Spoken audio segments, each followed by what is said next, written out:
حضرت صہیب رضی اللہ عنہ کی ہجرت. حضرت صہیب رضی اللہ عنہ نے رسول اللہ صلی اللہ علیہ وسلم کے بعد ہجرت کی.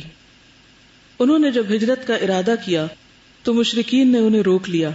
ان کے پاس بہت سا مال تھا، وہ مال سے دستبردار ہو گئے تو مشرکین نے ان کی راہ چھوڑ دی. جب وہ مدینہ پہنچے اور رسول اللہ صلی اللہ علیہ وسلم کو واقعہ سنایا تو آپ نے فرمایا ربح البیع یا ابا یحییٰ، ابو یحییٰ یہ بیع کامیاب رہی، تمہاری یہ تجارت کامیاب رہی. ان کی کنیت ابو یحییٰ تھی. اور اس کے بارے میں سورۃ البقرہ کی آیات ہیں، آیت نمبر 207. وَمِنَ النَّاسِ مَن يَشْرِي نَفْسَهُ ابْتِغَاءَ مَرْضَاتِ اللَّهِ وَاللَّهُ رَءُوفٌ بِالْعِبَادِ، کہ کچھ لوگ ایسے ہیں جو اللہ کی رضا چاہنے کے لیے کیا کرتے ہیں؟ اپنا آپ بیچ ڈالتے ہیں. یشری نفسہ، لے جاؤ میری جان لے جاؤ، لیکن مجھے اللہ کی رضا چاہیے. اور یہ انہی کے بارے میں اتری تھی کہ جس میں مکہ سے جب نکلنے لگے تو کفار پیچھے آگے انہوں نے کہا کہ تم تو یہاں غریب آئے تھے اور امیر ہو کے جا رہے ہو، تو لاؤ اپنا مال. تو انہوں نے کہا جو فلاں فلاں جگہ پر میں نے دفن کیا وہ نکال لو جا کے.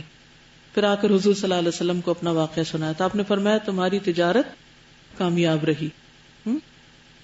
کہ اگر کوئی سونا چاندی اللہ کے رسول صلی اللہ علیہ وسلم کی ملاقات کے لیے اور ان کی صحبت کے لیے چھوڑ دے تو اس سے بڑی تجارت کیا ہو سکتی ہے. کمزور مسلمان، مشرکین نے بعض مسلمانوں کو ہجرت سے روک رکھا تھا. وہ انہیں ستاتے اور دین سے پھیرنے کی کوشش کرتے تھے. انہی میں ولید ابن ولید، عیاش ابن ابو ربیعہ اور ہشام بن عاص رضی اللہ عنہم تھے. رسول اللہ صلی اللہ علیہ وسلم کچھ عرصہ ان کے لیے نماز میں دعا یعنی قنوت نازلہ فرماتے رہے اور جن کفار نے انہیں روکا تھا ان پر بد دعا کرتے رہے. یہی قنوت کی اصل ہے. پھر بعض مسلمانوں نے جرأت مندانہ قدم اٹھا کر انہیں کفار کی قید سے چھڑا لیا اور یہ بھی مدینہ آ گئے. مدینے کی آب و ہوا، مہاجرین مدینہ اترے تو جس زمین میں پلے بڑے تھے اس کی یاد ستانے لگی. قدرتی بات ہے، جتنا چاہے کسی کام پر اجر و ثواب کے وعدے ہوں، سب باتیں اپنی جگہ، ایمان بھی ہوتا ہے، یقین بھی ہوتا ہے، لیکن ایک دل بھی انسان کے ساتھ لگا ہوا ہے، اس کے اپنے بھی کچھ تقاضے ہوتے ہیں. تو یہاں پر ان کو یاد آنے لگی. اس پر مستزاد یہ یعنی ایکسٹرا مور کہ مدینہ اللہ کی سب سے زیادہ وبا انگیز سرزمین تھی، یعنی مسلمانوں کے جانے سے پہلے سب سے زیادہ وبائیں یہاں پھوٹتی تھی. چنانچہ یہاں آنے کے بعد انہیں بخار اور مختلف امراض نے آ پکڑا. آخر نبی صلی اللہ علیہ وسلم نے اپنے پروردگار سے دعا کی، اللہم حبب الینا المدینۃ کحبنا مکۃ او اشد وصححها وبارک لنا فی سعیها ومدها وانقل حمها فاجعلها بالجحفہ. اے اللہ ہمارے نزدیک مدینہ کو اسی طرح محبوب کر دے جیسے مکہ محبوب تھا یا اس سے بھی زیادہ، اور مدینے کی فضا صحت بخش بنا دے اور اس کے سع اور مد یعنی غلے کے پیمانوں میں برکت دے اور اس کا بخار منتقل کر کے جوفہ پہنچا دے. اللہ تعالیٰ نے آپ صلی اللہ علیہ وسلم کی یہ دعا سن لی. مسلمان امراض سے راحت پا گئے اور انہیں مدینہ محبوب ہو گیا. تو اس سے یہ بھی پتہ چلتا ہے کہ بیماریوں کے دور کرنے کے لیے دعا مانگنی چاہیے. کبھی کبھار تو بیماری آ جائے ٹھیک ہے، لیکن یہ نہیں کہ اگر ایک بیماری جاری اور ایک پھر آ رہی اور ایک جاری اور انسان کہنے نہیں میں صبر کر رہا ہوں. نہیں، صبر اپنی جگہ ہے، لیکن شفا کی دعا اپنے لیے، دوسروں کے لیے اور بیماریوں سے نکلنے کی دعا بھی کرنی چاہیے. یہ بھی آپ ہی کی سنت سے ثابت ہے. مدینہ منورہ میں نبی صلی اللہ علیہ وسلم کے اعمال، کیا کچھ کیا آپ نے وہاں. جب نبی صلی اللہ علیہ وسلم مدینہ منورہ میں قیام پذیر ہو چکے تو دعوت اللہ کے ساتھ ساتھ یعنی یہ تو ہر جگہ ہی جاری رہی، وہاں کے دینی اور دنیوی امور کو بھی منظم کرنا شروع کیا. ایک اہم لفظ بتائیے پوری عبارت میں، منظم. کیونکہ جب تک کوئی جگہ منظم نہیں ہوتی، ہر چیز اپنی جگہ پر پراپرلی فنکشنل نہیں ہوتی، جیسے کوئی مشین ہو، کوئی ادارہ ہو، کوئی شہر ہو، اس کی انتظامیہ ہو، کچھ بھی، جب تک اس کا حال درست نہیں، اس سے بہت سارے لوگ متاثر ہوتے ہیں اور بہت سارے لوگوں کی زندگی مصیبت میں آ جاتی ہے. سب سے پہلا کام مسجد نبوی کی تعمیر. اس سلسلے میں آپ صلی اللہ علیہ وسلم کا پہلا قدم یہ تھا کہ آپ نے مسجد نبوی کی تعمیر شروع کی اور اس کے لیے وہ زمین خریدی جس پر آپ کی اونٹنی بیٹھی تھی، قصوہ. کیونکہ آپ نے فرمایا تھا نا یہ مأمورہ ہے، اس کو اللہ کی طرف سے حکم ملا ہے، جہاں اللہ نے اس کے لیے جگہ لکھی وہاں جا بیٹھے گی. یہ 2 یتیم بچوں کی زمین تھی، تقریباً 100 ہاتھ لمبی اور 100 ہاتھ چوڑی مربع. اس میں مشرکین کی چند قبریں تھیں، کچھ ویرانہ تھا، کھجور اور غرقد کے چند درخت بھی تھے. آپ نے قبریں اکھڑوا دی، ویرانہ ختم کرا دیا، درخت اور کھجوریں کٹوا دی اور انہیں قبلے کی جانب لگوا دیا. بنیاد تقریباً 3 ہاتھ کھدوائی، دیواریں مٹی اور کچی اینٹوں سے اٹھوائیں، دروازے کے دونوں بازو پتھر کے لگائے گئے، چھت کھجور کی شاخوں کی اور شتیر کھجور کے تنوں کے. فرش پر ریت اور کنکریاں بچھائی گئیں. مسجد میں 3 دروازے رکھے گئے. قبلہ شمال میں بیت المقدس کی طرف تھا. اچھا یہ بتائیے بیت المقدس کس چیز کا نام ہے؟ ذرا آج یہ میں جاننا چاہوں گی کہ آپ کی معلومات. مجھے آج ایسی صبح خیال آیا کہ کیا لوگوں کو یہ واضح ہے بھی کہ نہیں، بیت المقدس کس جگہ کا نام ہے؟ کچھ کہہ رہے ہیں مسجد اقصی، کچھ کہہ رہے ہیں قبلہ اول، وہ تو بیت المقدس میں ہے. کس ایریے کو کہتے ہیں؟ فلسطین تو ملک کا نام ہے. ہاں دیکھ لیں، روز پڑھتے ہیں بیت المقدس بیت المقدس. یروشلم، یس، سٹی کا نام ہے. وہ بیت سے یوں لگتا ہے نا جیسے کسی گھر کا نام ہے. ہم کہتے ہیں نا مکہ سے بیت المقدس گئے، مکہ سے یروشلم گئے. ٹھیک ہے، اوکے. قبلہ شمال میں بیت المقدس کی طرف تھا. ٹھیک ہے. تعمیر کے لیے رسول اللہ صلی اللہ علیہ وسلم مہاجرین و انصار کے ساتھ خود پتھر اور اینٹیں ڈھوتے تھے. خود کیا کرتے تھے؟ پتھر اور اینٹیں ڈھوتے تھے. آپ صرف حکم ہی کر دیتے کافی نہیں تھا. خود کیوں ڈھوتے تھے؟ ہر مقام پر آپ کاموں میں خود ساتھ رہیں. ہمارے ہاں تو ہوتا ہے نا انچارج کا کام ہے وہ صرف کھڑا ہو کر دیکھے، خود نہ کام کرے، بتائے صرف. جبکہ کام ہوتا ہی وہ ہے جس میں انسان خود لگے. جتنی ہمت توفیق کو ہاتھ لگائیں پھر آپ دیکھیں کتنی تیزی سے کام سمٹتا ہے. چاہے کرسی اٹھانے کا معاملہ ہو یا کتاب اٹھانے کا یا صفائی کا یا چادر بچھانے کا، صرف ایک ہاتھ تو لگائیں آپ. یہ ایک خاص برکت ہے اس میں. اب دیکھیں نا، اگر ماں گھر میں بچوں کو کہتی رہے یہ کر دو وہ کر دو تو کیا صورت ہوتی ہے. اور اگر آپ کہیں ہم سب مل کے کرتے ہیں، کتنی دیر لگتی ہے کام کو، اور سارے خوشی خوشی لگ بھی جاتے ہیں. پھر اس میں ایک سپورٹ بھی ہوتی ہے نا کہ سب آپ کو دیکھ رہے ہوتے ہیں اور آپ مل کر جب ایک کام کرتے ہیں تو اس میں ایک لطف ہی اور ہوتا ہے. اور اس کے ساتھ ایک اور مزے کی بات، آپ رجز پڑھتے تھے، یعنی شعر پڑھتے تھے، اور مہاجرین و انصار بھی رجز پڑھتے تھے. اس سے ان کی تیزی اور بڑھ جاتی تھی. اس سے کیا پتہ چلتا ہے کہ کام کرتے وقت اگر اچھی گفتگو یا کوئی ترانہ یا کوئی نظم یا کوئی شعر یا کوئی ایسی چیزیں پڑھی جا رہی ہوں تو اس سے انسان کا دل جو ہے اس میں ایک خاص قسم کی خوشی آ جاتی ہے، اور وہ خوشی اس کام کو آسان کر دیتی. کیونکہ جب بڑا صرف حکم دے رہا ہو اور چھوٹے صرف کام مسکین کر رہے ہوں تو ڈی موٹیویٹڈ ہوتے ہیں، وہ غصہ کرتے ہیں کہ یہ کیا ہمارے سر پہ مصیبت سوار ہے. لیکن جب آپ خود ساتھ کام کرتے تو ان کے دلوں میں آپ کی محبت پیدا ہوتی ہے. آپ رجز پڑھتے اور مہاجرین و انصار بھی رجز پڑھتے، تو آپ کوئی بھی اچھا ترانہ، کوئی اچھی پوئم، کوئی اچھی چیز جس سے ایک ایمان میں اضافہ ہو اور ایک خوشی میں اضافے کی چیز ہو، تو کاموں کے دوران خصوصاً بھاری بھرکم کاموں میں آپ نے مسجد کے بازو میں پتھر اور مٹی کے 2 حجرے بھی بنائے، 2 کمرے جن پر کھجور کے تنوں اور شاخوں کی چھت ڈالی.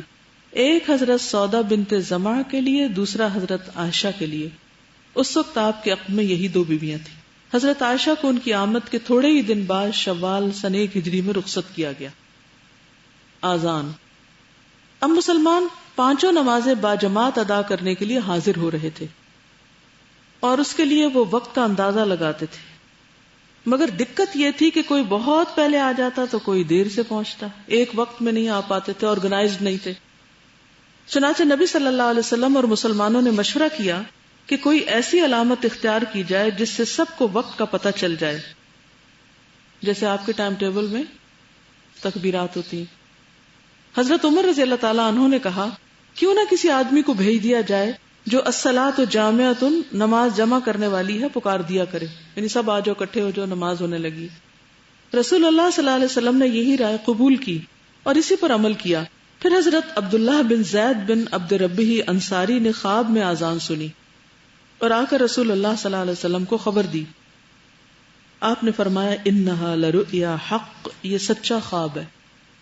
اس میں سیکھنے کی کیا باتیں؟ کیا اللہ تعالیٰ اپنے نبی کو وحی کے ذریعے نہیں بتا سکتے تھے؟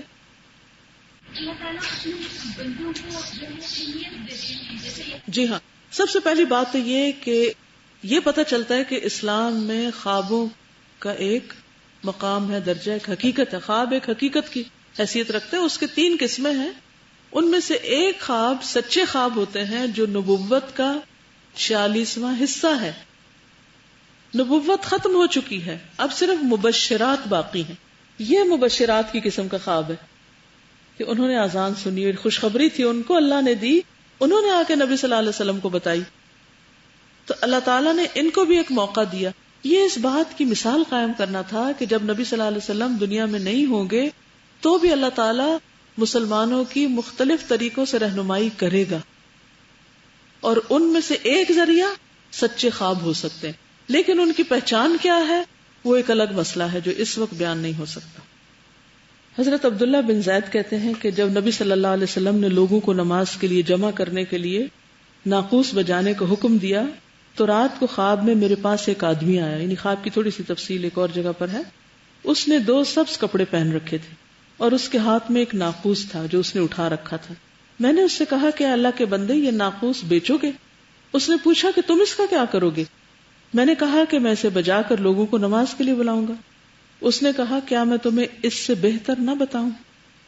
میں نے کہا کیوں نہیں؟ اس نے کہا تم یوں کہا کرو، اور پھر پوری اذان سنائی. تو اس طرح خواب میں ان کی یعنی کہ بات چیت بھی ہوئی اس شخص سے جس نے آ کر اذان سکھائی. ہو سکتا فرشتہ ہی ہو. بہرحال وہ ایک سچا خواب تھا.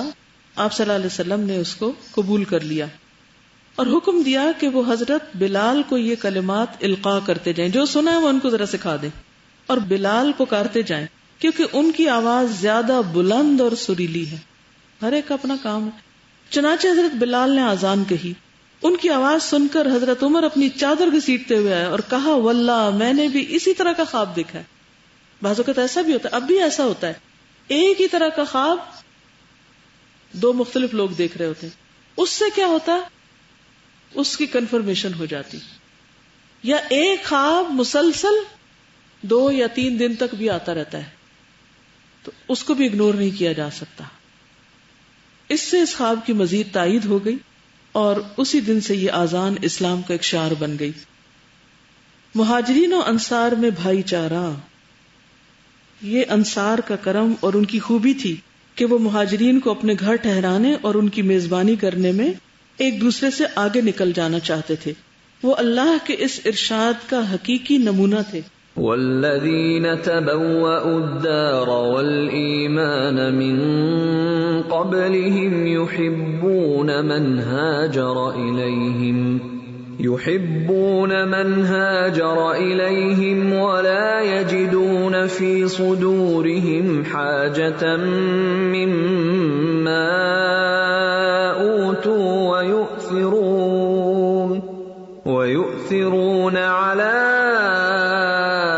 أنفسهم ولو كان بهم خصاصة. اور وہ لوگ جنہوں نے دار ہجرت میں پہلے سے ٹھکانہ بنایا یعنی مدینہ میں رہے اور ایمان لائے تو جو ان کے پاس ہجرت کر کے آتا ہے اس سے محبت کرتے ہیں، اور جو کچھ انہیں دیا جائے اپنے سینوں میں اس کی ضرورت محسوس نہیں کرتے اور اپنے آپ پر اوروں کو ترجیح دیتے ہیں خواہ انہیں تنگ دستی ہی کیوں نہ ہو. تو بہرحال یہاں پر اب مہاجرین کا ذکر ہو رہا ہے اور خصوصاً انصار کا. انصار کون تھے؟ جنہوں نے مدد کی تھی. کس کام میں؟ نبی صلی اللہ علیہ وسلم کو مکہ سے لانے میں، اور پھر اس کے بعد ان کو یہاں بسانے میں، اور پھر ہر طرح کی مدد کرنے میں. پھر نبی صلی اللہ علیہ وسلم نے اس محبت اور ایثار کو انصار اور مہاجرین میں بھائی چارہ کرا کے مزید پختہ کر دیا. چنانچہ آپ صلی اللہ علیہ وسلم نے ہر انصاری اور اس کے نزیل نزل سے ہے مہاجر مہمان کو بھائی قرار دیا. یہ کل 90 آدمی تھے، آدھے مہاجرین سے اور آدھے انصار سے. آپ نے ان کے درمیان غم گساری پر اور اس بات پر بھائی چارہ کرایا کہ قرابت داروں کی بجائے وہی موت کے بعد ایک دوسرے کے وارث ہوں گے. بعد میں وراثت تو منسوخ ہو گئی لیکن بھائی چارگی باقی رہی. یہ بھائی چارگی یعنی انصار ہونا حضرت انس بن مالک کے مکان پر عمل میں آئی. یعنی یہ سب کچھ مسجد میں نہیں ہوا تھا، حضرت انس کے گھر پہ ہوا تھا. مہاجرین سے انصار کی محبت ہی کا نتیجہ تھا کہ انہوں نے نبی صلی اللہ علیہ وسلم کو اپنے کھجوروں کے باغات پیش کیے کہ آپ ان کے اور مہاجرین کے درمیان انہیں تقسیم فرما دیں. آپ نے انکار فرمایا تو انہوں نے کہا پھر آپ لوگ کام کر دیا کریں اور ہم پھلوں میں آپ کو شریک کر لیں گے. آپ صلی اللہ علیہ وسلم نے اس کو منظور کر لیا. حضرت سعد بن ربیع بڑے مالدار انصاری تھے. انہوں نے اپنے مہاجر بھائی عبد الرحمن بن عوف سے کہا میرا مال آدھا آدھا تقسیم کر لو، میری 2 بیویاں ہیں، دیکھ لو جو تمہیں زیادہ پسند ہو مجھے بتلا دو، میں اسے طلاق دے دیتا ہوں، عدت گزر جائے تو اس سے شادی کر لینا.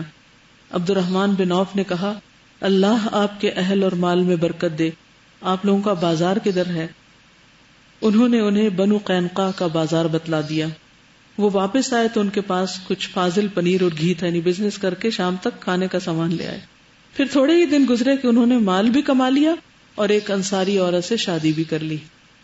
تو جہاں ایک طرف انصار سب کچھ آفر کر رہے تھے، وہاں دوسری طرف مہاجرین کیا کر رہے تھے کہ ہاتھ پاؤں توڑ کے بیٹھ گئے کہ مفت میں کھانے کو مل رہا ہے، اب کسی کام کی کیا ضرورت ہے. کیا کیا؟ ہر ایک اپنا اپنا حصہ ڈالتا تھا. دیکھیں انسان جو کچھ کرتا ہے وہ کسی پر احسان نہیں. ہم میں سے بعض اوقات لوگ چھوٹا موٹا کوئی کام کر لینا تو وہ دوسروں کو ہی احسان جتاتے رہتے کہ انہوں نے دوسروں کے لیے کچھ بہت ان پہ احسان کیا، حالانکہ ان احسنتم احسنتم لانفسکم. انصار احسان کر رہے تھے اور مہاجرین وہ کام میں لگ گئے، فارغ نہیں بیٹھے. تو ہر ایک کو اپنے اپنے حصے کا کام کرتے رہنا چاہیے. انصار کا نام کس نے رکھا تھا؟ خود اللہ سبحانہ وتعالیٰ نے. غیلان بن جریر کہتے ہیں میں نے انس سے دریافت کیا رضی اللہ تعالیٰ عنہ سے کہ انصار کے نام کے متعلق بتائیے، نام آپ نے خود رکھا تھا یا اللہ تعالیٰ نے یہ نام رکھا؟ تو انہوں نے فرمایا کہ ہم نے نہیں رکھا بلکہ اللہ تعالیٰ نے ہمارا یہ نام رکھا. ایک بار حضرت انس کہتے ہیں کہ رسول اللہ صلی اللہ علیہ وسلم نے عورتوں اور بچوں کو غالباً کسی شادی سے آتے ہوئے دیکھا، نہیں مل کے سارے اکٹھے آ رہے تھے. تو نبی صلی اللہ علیہ وسلم نے کھڑے ہو کر 3 بار یہ فرمایا اے اللہ گواہ رہنا کہ تم لوگ مجھے سب انسانوں سے زیادہ پیارے اور محبوب ہو. یعنی انہیں دیکھ کے خوش ہو رہے تھے. ورنہ آج کل تو آپ دیکھیں کہ جو جغرافیائی نفرتیں ہیں جغرافیے کی بنیاد پر، رنگ قوم اور نسل کی بنیاد پر، انہوں نے انسانوں کو بیڑا غرق کر دیا اور انسانوں کی خوشیاں چھین لی. یہ سندھی ہے، یہ بلوچی ہے، یہ مہاجر ہے، یہ پٹھان ہے، یہ پنجابی ہے، یہ فلاں اور یہ فلاں ہے، اور اسی نظر سے ایک دوسرے کو دیکھتے رہتے ہیں. اور صرف کوئی اپنی زبان بولنے والا یا اپنے کلچر کا تو اسی سے محبت کرتے ہیں. لیکن یہاں پر آپ دیکھیں کہ اللہ کے رسول صلی اللہ علیہ وسلم نے محبت کی ایک نئی اور انوکھی بنیاد دی جو آج سے پہلے دنیا میں اس طرح نہ تھی. اور وہ کیا تھی؟ دین اور اللہ کی خاطر محبت. نبی صلی اللہ علیہ وسلم نے فرمایا کہ انصار سے تو مومن ہی محبت رکھے گا اور ان سے بغض صرف منافق رکھے گا. جو انصار سے محبت رکھے گا اللہ اس سے محبت رکھے گا، اور جو انصار سے بغض رکھے گا اللہ اس سے بغض رکھے گا. تو اس سے کیا پتہ چلتا ہے؟ اللہ کے دین کے مددگار ہیں، ان کی محبت بھی ایمان کا حصہ ہے. جی ہاں، جو لوگ اللہ کے دین کے مددگار ہوں. دیکھیے آپ کے آس پاس ہیں کوئی ہے نا جو نحن انصار اللہ کہتے ہیں، جو بھی کسی طرح اپنی جان مال وقت صلاحیت کسی بھی چیز کے ساتھ دین کے کسی کاز کو فائدہ پہنچا رہے ہیں، ان سے اگر کوئی ہمارا ذاتی اختلاف ہو بھی تو بھی اس کو پیچھے چھوڑ کر اللہ کی خاطر ان سے محبت کرنی چاہیے. اور اس کا طریقہ جو مجھے بہت فائدہ دیتا ہے، میں جب کسی بھی شخص کے اوپر یہ سوچ کے نظر ڈالتی ہوں نا کہ یہ اللہ کے دین کا کام کرتا ہے، تو میرا سارا غم غصہ دکھ تکلیف کسی بھی قسم کی اگر اس سے کوئی شکایت ہو سب دور ہو جاتی. صرف ایک ریزن کافی ہے کہ وہ اللہ کے دین کا خدمتگار ہے، بس اس سے دین کو فائدہ پہنچا ہے یا پہنچ رہا ہے یا پہنچے گا یا پہنچتا ہے، سارے ہی ٹینس، کیونکہ اس میں اپنی ذات انوالو نہیں ہوتی. یہ ذات سے اوپر اٹھ کر محبت ہوتی. اپنی ذات کے لیے، اپنے مفاد کے لیے، اپنی خاطر تو ہر کوئی محبت کرنا جانتا ہے، یا نہیں؟ اپنی پسند ناپسند سے آپ جس سے چاہے محبت کریں، جس سے چاہے نہ کریں، لیکن اللہ کی خاطر کسی سے محبت کرنا، اور اللہ کی خاطر کیا کہ جو لوگ بھی دین کی خدمت میں کچھ بھی کر رہے ہوں، تھوڑا کر رہے ہیں، زیادہ کر رہے ہیں، ان کی قدر کیجیے۔ نبی صلی اللہ علیہ وسلم نے فرمایا، اگر کوئی عورت انصار کے دو گھروں کے درمیان یا اپنے والدین کے یہاں مہمان بنے تو وہ نقصان نہیں اٹھاتی۔ ویسے تو کسی عورت کا کسی کے گھر میں جا کے رہنا خطرناک چیز ہے نا، ٹھیک نہیں ہے، اور خصوصاً ینگ لڑکیوں کا کہ ہاسٹل سے بتا کے جائیں کہ ہم گھر جا رہے ہیں اور چلی جائیں دوست کے گھر، ویری ڈینجرس۔ کبھی بھی ماں باپ یا بڑوں کو بتائے بغیر کسی کے گھر نہ جا کے رات رہیں۔ لڑکیاں کیا، میں تو لڑکوں کے لیے بھی اس کو ریکمینڈ نہیں کرتی۔ تو بہرحال کیونکہ آج کل بچوں میں بہت ہے نا سلیپ اوور، کہ ہمیں اجازت دے دیں، فرینڈ کو بلانے کی اجازت دے دیں یا ہمیں جانے کی دے دیں، بھئی نہیں، نہ آنے کی ہے نہ جانے کی ہے، دیٹس اٹ۔ دن میں ملو جلو، جو کرنا ہے کرو، لیکن یہ تو کوئی بات نہ ہوئی۔ تو اسی طرح بعض اوقات ماں باپ اجازت نہیں دیتے تو وہ کہتے ہیں یہ تو بڑے ہی ظالم ہے، ساری دنیا جاتی ہے اور یہ تو سخت ظالم ہے ہم پر۔ اب آپ دیکھیں کہ ایک بچی جس کے نہ استادوں کو پتا ہے، نہ ذمہ داروں کو پتا ہے، نہ گھر والوں کو پتا ہے کہ وہ کہاں ہے، یہ کتنا بڑا جرم ہے، کتنی بڑی خیانت ہے۔ آپ کو پتا ہے ایسے اعمال سے انسان کی نیکیاں برباد ہو سکتی ہیں۔ دھوکہ کسی مسلمان کی صفت نہیں ہوتی، یہ دھوکہ دینا ہے، ماں باپ کو بھی دینا ہے اور ذمہ داروں کو بھی دینا ہے۔ تو مومن دھوکے باز نہیں ہوتا، وہ سچ بولنے والا ہوتا ہے۔ بالکل، سب سے پہلے تو خود کو دھوکہ دے رہا ہوتا ہے، وہ سمجھتا ہے کہ ہم ٹھیک کر رہے ہیں، لیکن آپ صلی اللہ علیہ وسلم نے ماں باپ کے بعد اگر کسی کے گھر کو محفوظ بتایا تو انصار کا گھر بتایا۔ اس دور میں کہ انصار کا گھر ایسا ہی ہے جیسے ماں باپ کا گھر ہو، کہ جیسے کوئی لڑکی اپنے میکے جاتی ہے نا، تو بالکل انصار کا گھر بھی میکے جیسا، لیکن انصار اس دور کے یہ 80-90 لوگ تھے۔ آج کے دور میں کسی کے نام کے ساتھ انصاری لگے، اس کو اس صفت میں مت شامل کر لیں۔ ابو ہریرہ رضی اللہ عنہ سے روایت ہے کہ ابو القاسم صلی اللہ علیہ وسلم نے فرمایا، انصار جس میدان یا گھاٹی میں چلے تو میں بھی اسی میں چلوں گا۔ اگر میں نے ہجرت نہ کی ہوتی تو میں انصار کا ایک فرد ہوتا۔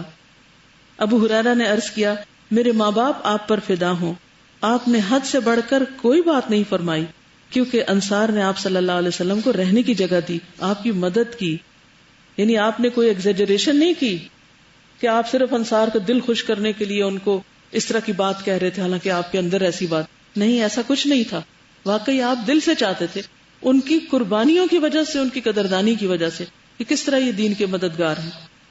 انس بن مالک کہتے ہیں کہ مقام حرہ میں جو لوگ شہید کر دیے گئے تھے ان پر مجھے بہت صدمہ ہوا۔ زید بن ارقم رضی اللہ تعالی عنہ کو میری شدت غم کی خبر ملی تو انہوں نے مجھے لکھ بھیجا کہ انہوں نے رسول اللہ صلی اللہ علیہ وسلم کو فرماتے ہوئے سنا کہ اللہ انصار اور انصار کے بیٹوں کو بخش دے، اور ابن فضل نے شک کیا کہ شاید آپ نے انصار کے بیٹوں کے متعلق بھی فرمایا، یعنی جو میں بات کر رہی تھی نا کہ آج اگر نام انصاری ہے تو اس سے یعنی کہ ان کی اولاد کے لیے بھی ایک طرح سے دعا کی، لیکن بیٹوں کے بعد اگلے بیٹوں کے لیے اس میں شامل نہیں ہے۔ انس بن مالک سے روایت ہے، نبی صلی اللہ علیہ وسلم نے فرمایا، انصار میرے جسم جان ہیں، اور لوگ زیادہ ہوتے رہیں گے اور یہ کم ہوتے رہیں گے، لہذا ان میں سے نیکوکاروں کی نیکی قبول کر اور خطا کاروں سے درگزر کر۔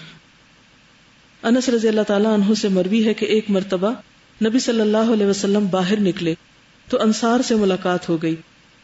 آپ نے فرمایا، اس ذات کی قسم جس کے ہاتھ میں محمد صلی اللہ علیہ وسلم کی جان ہے، میں تم سے محبت کرتا ہوں، تم انصار کے نیکیوں کی نیکی قبول کرو اور ان کے گناہگار سے تجاوز اور درگزر کرو، کیونکہ انہوں نے اپنا فرض نبھا دیا اور ان کا حق باقی رہ گیا، یعنی انہوں نے جو کرنا تھا کر دیا، لیکن اب کیا باقی ہے، ہمیں ان کا حق دینا ہے، لہٰذا اگر کوئی ان میں سے اچھا ہے، نیکی کرتا ہے تو اس کی نیکی کی قدر کرو، لیکن اگر اس میں سے کوئی تمہارے ساتھ زیادتی کرتا ہے تو بھی کیا کرو، درگزر کرو۔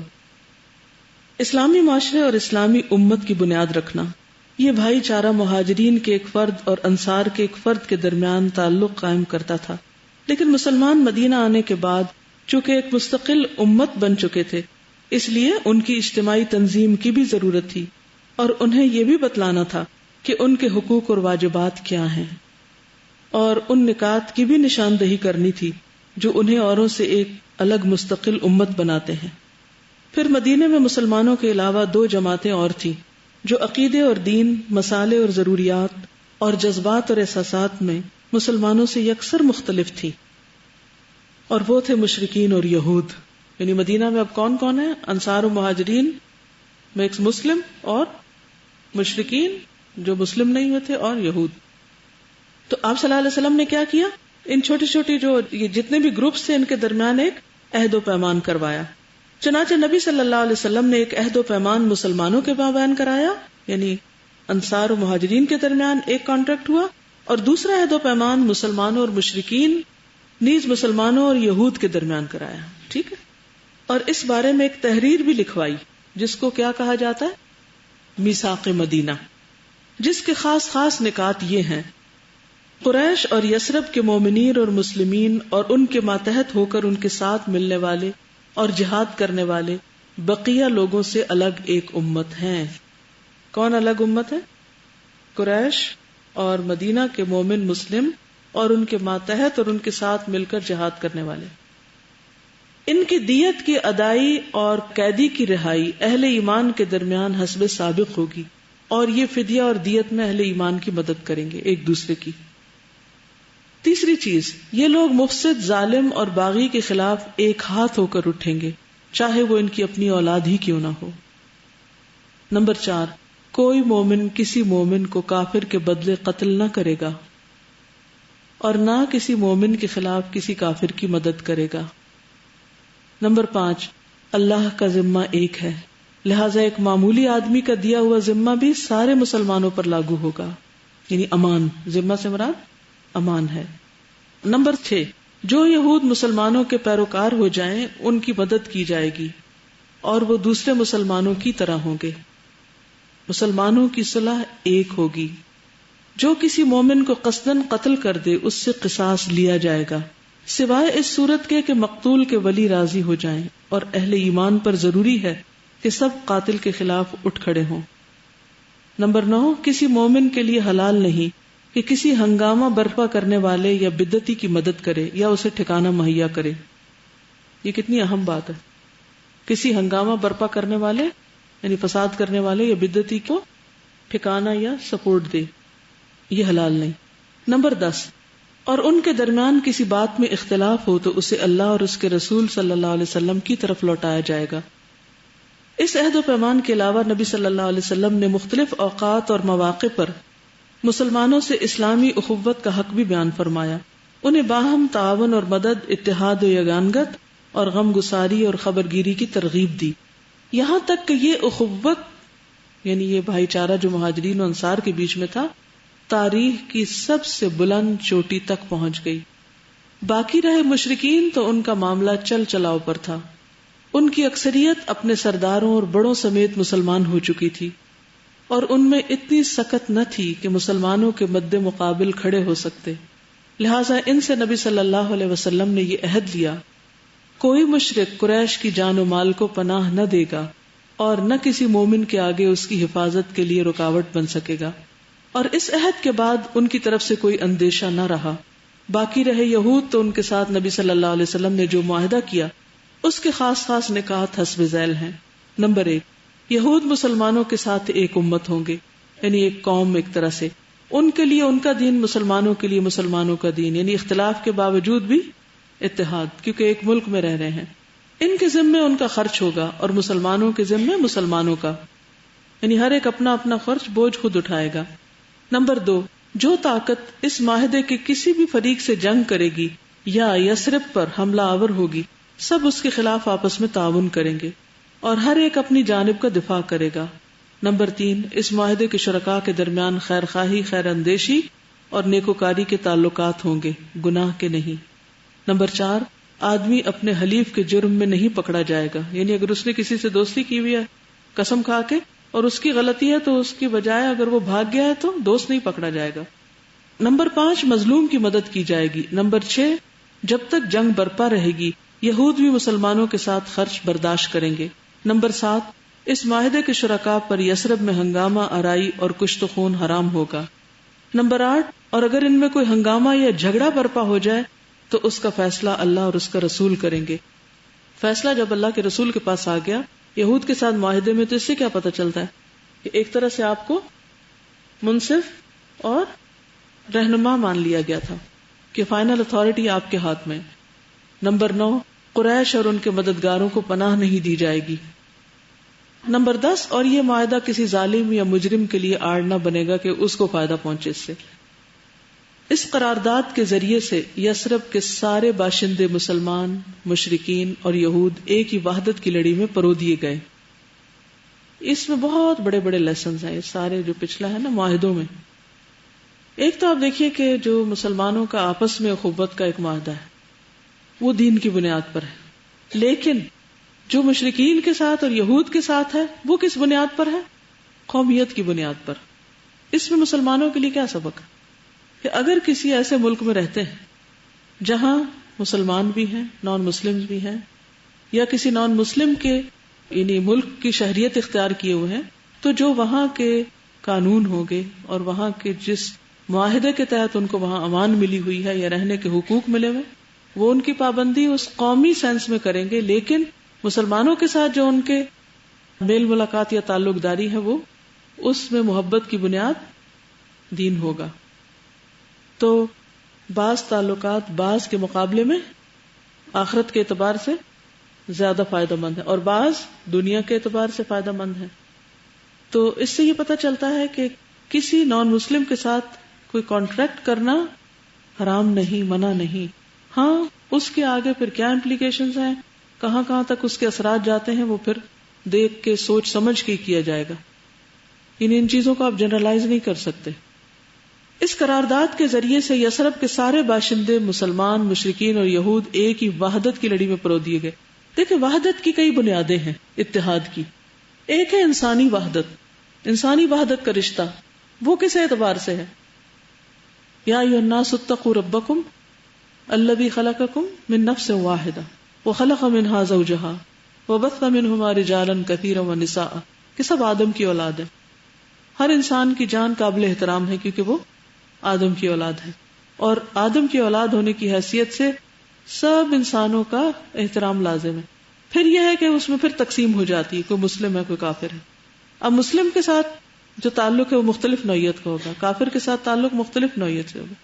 یہ نہیں کہ اگر کوئی کافر ہے یا مشرک ہے یا یہودی ہے تو وہ صرف ان ٹائٹلز کی وجہ سے قابل نفرت ہے، وہ بحیثیت انسان اس کے ساتھ انسانیت کے درجے میں معاملہ ہوگا۔ اور پھر جو صاحب ایمان ہے، اور صاحب ایمان میں بھی درجے ہیں، جیسے اب انصار کا درجہ مختلف ہے دوسرے مسلمانوں کی نسبت، تو ہر ایک کا اپنا مقام اور اپنا درجہ ہے۔ وحدت کے نام پر آپ مقام اور درجے نہیں ختم کر سکتے۔ اب مثلا کوئی کہے کہ جو قرآن میں لکھا ہوا ہے انما المؤمنون اخوہ، کہ سارے مومن بھائی بھائی ہیں، لہذا ایک ہی جیسے تو ہیں، سب برابر ہیں، ماں باپ بھی، بہن بھائی بھی، رشتہ دار سب ایک نہیں، یہ نہیں ہوتا۔ ہر چیز میں اللہ نے درجے رکھے، اور یہ اس کائنات کا حسن ہے، اور ان درجوں کو اس طرح قبول کرنا بھی دین کا حصہ ہے، ٹھیک ہے نا؟ بس اس میں غلوب نہیں ہونا چاہیے، کسی بھی چیز کو اس کی حد سے آگے نہیں بڑھانا چاہیے، لیکن احترام کا درجہ، بڑے ہونے کا درجہ، کہ کسی کی بڑی عمر کی وجہ سے اس کی عزت کرو، کسی کے علم کی وجہ سے اس کی عزت کرو، یا دین کی کسی خدمت کی بنیاد پر اس کی عزت کرو، یا کسی بڑی قربانی کی وجہ سے اس کی عزت کرو، تو یہ ساری چیزیں اپنی اپنی جگہ پر مانی جائیں گی۔ فرمایا کہ یہ سارے ایک ہی وحدت کی لڑی میں پرو دیے گئے، اور مدینہ اور اس کے اطراف کو ملا کر ایک آزاد خود مختار حکومت قائم ہو گئی۔ تو پہلی مدینہ میں اسلامک اسٹیٹ اسٹیبلش ہو گئی، جس میں مسلمانوں کا کلمہ نافذ تھا، رہتے سبھی تھے، لیکن رول کس کا تھا؟ مسلمز کا، اور جس کے سربراہ محمد الرسول اللہ صلی اللہ علیہ وسلم تھے۔ اس کے ساتھ ہی رسول اللہ صلی اللہ علیہ وسلم اور مسلمان دعوت اللہ کے کام میں سرگرم ہو گئے۔ چنانچہ آپ صلی اللہ علیہ وسلم مسلمانوں اور غیر مسلموں کی مجالس میں تشریف لے جاتے۔ کیا؟ جی، غیر مسلمز کی مجالس میں، وہ کیوں؟ دعویٰ ہو کیسے سکتی ہے جب تک ان کی مجالس میں تشریف نہیں لے جائیں گے آپ؟ ان کے سامنے کلام اللہ کی آیات تلاوت فرماتے. کتنا بڑا سبق ہے اس میں. اللہ کی طرف بلاتے اور جو ایمان لاتا اس کا تزکیہ فرماتے اور اسے کتاب و حکمت سکھاتے. یہ تھا کرنے کا کام جو آپ ہر حال میں کرتے رہے, ہمیشہ کرتے رہے. ٹھیک ہے. ایک بات یہ کہ الحمدللہ اس سفر میں لوگوں نے بڑی بڑی تکلیفیں اٹھا کے ساتھ شرکت کی ہے. یہ خط مجھے ملا کسی ایک برانچ کا ہے, اس میں انہوں نے لکھا ہے کہ ہم لوگ اپنی روٹین کی کلاسز کے ساتھ الحمدللہ سیرت رسول کی کلاس بھی آن لائن اٹینڈ کرتے ہیں. اس 1.5 گھنٹے کی اضافی کلاس کی وجہ سے ہمارا معمول کا شیڈیول متاثر ہونے کا خدشہ ہوا, تو طالبات سے کہا گیا کہ اگر سیرہ کی کلاس لینی ہے تو پھر ہمیں صبح 6 بجے کلاس شروع کرنی ہوگی. ہمارے پاس تمام طالبات اقامتی ہیں, یعنی ہاسٹل میں, سوائے 3 لوگوں کے, وہ بھی یہاں سوسائٹی سے پیدل آتی ہیں. سب لڑکیاں الحمدللہ بخوشی راضی ہو گئی. اب ہم صبح 6 سے 2 بجے تک کلاسز لیتے ہیں. بیچ میں ہر 2-2.5 گھنٹے کے بعد 3 سے 5 منٹ کی بریک کر لیتے ہیں. 3 سے 5 منٹ بس. اسٹوڈینٹس الحمدللہ بہت شوق اور دلچسپی سے پڑھ رہی ہیں. اسوہ حسنہ کی عملی جھلکیاں دیکھنے کے بعد الحمدللہ رویوں میں بھی تبدیلی آ رہی ہے.